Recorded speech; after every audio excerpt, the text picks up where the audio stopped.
Hello friends, welcome back to my channel. ഇന്ന് ഞാൻ നിങ്ങളുമായിട്ട് ഷെയർ ചെയ്യാൻ പോകുന്നത് ഒരു ഹെൽത്തി ഡിഷാണ്. മുരിങ്ങയില കൊണ്ടുള്ളൊരു റെസിപ്പിയാണ്.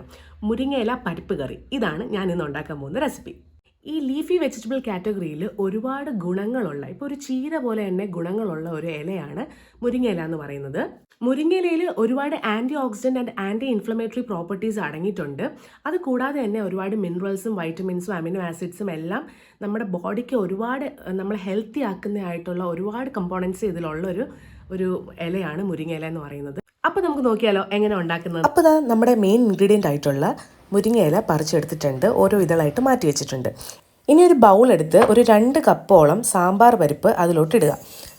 എന്നിട്ട് ഇത് നന്നായിട്ട് വാഷ് ചെയ്തെടുത്തതിന് ശേഷം ഒരു പ്രഷർ കുക്കർ എടുത്ത് അതിലോട്ട് 2 കപ്പോളം തന്നെ വെള്ളം ഒഴിച്ച് അതിന് കുക്ക് ചെയ്തെടുക്കാനായിട്ടുള്ള പരിപാടിയിലോട്ടാണ് നമ്മളിനി പോകാൻ പോകുന്നത്.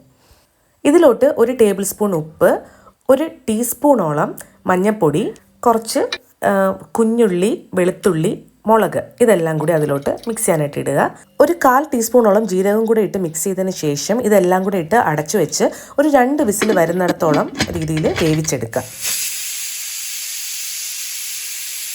ഇനി അടുത്തത് 1 കപ്പോളം കുഞ്ഞുള്ളി എടുക്കുക. ഒരു 10-15 എണ്ണം ഫൈനലി ചോപ്പാക്കി വെച്ചിട്ടുണ്ട്. ഇനി ഒരു ചട്ടി എടുത്ത് അതിലോട്ട് 2 ടേബിൾ സ്പൂൺ വെളിച്ചെണ്ണ ഒഴിച്ച് 1 ടീസ്പൂൺ കടുകും കൂടെ ഇട്ട് നന്നായിട്ട് പൊട്ടിച്ചെടുക്കുക.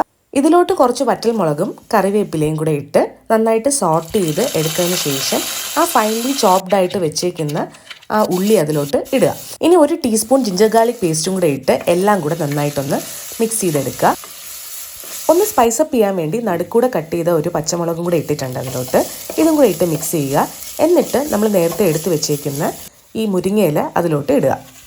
ഇനി ഇതെല്ലാം കൂടി നന്നായിട്ടൊന്ന് മിക്സ് ചെയ്ത് ഇളക്കി കൊടുക്കുക. ഒരു 10 മിനിറ്റോളം ചട്ടി അടച്ചു വെച്ചൊന്ന് വേവിക്കുക.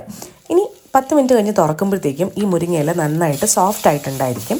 ഇനി ഇതിലോട്ട് നമുക്ക് നേരത്തെ വേവിച്ച് വെച്ചേക്കുന്ന പരിപ്പും കൂടി ഒഴിച്ച് നന്നായിട്ട് എല്ലാം കൂടി ഒന്ന് മിക്സ് ചെയ്ത് കൊടുക്കുക. ഇപ്പോൾ ഇതിനൊരു തിക്ക് കൺസിസ്റ്റൻസി ആയിരിക്കും ഉണ്ടാകുന്നത്. അപ്പോൾ നമുക്ക് ഇച്ചിരി ഒന്ന് ലൂസ് ആക്കണമെന്നുണ്ടെങ്കിൽ 1 കപ്പോളം ഇളം ചൂടുവെള്ളം ഇതിലോട്ടൊന്ന് ഒഴിച്ച് മിക്സ് ചെയ്യുക. എന്നിട്ട് ഉപ്പും കൂടി അതനുസരിച്ചിട്ട് അഡ്ജസ്റ്റ് ചെയ്തോണം. ഒരു 5 മിനിറ്റ് മീഡിയം ഫ്ലെയിമിൽ ചൂടാക്കിയതിന് ശേഷം നല്ല ബബിൾസ് ഒക്കെ വരുന്നുണ്ട്. അങ്ങനെ നമ്മുടെ ഫൈനൽ റെസിപ്പി ഇവിടെ റെഡി ആയിരിക്കുകയാണ്. നല്ല ഡെലീഷ്യസ് ആൻഡ് ഹെൽത്തി ആയിട്ടുള്ള മുരിങ്ങയില പരിപ്പ് കറി ഇവിടെ റെഡി ആയിരിക്കുകയാണ്. അപ്പോൾ എല്ലാവരും ട്രൈ ചെയ്ത് നോക്കുക. ബൈ.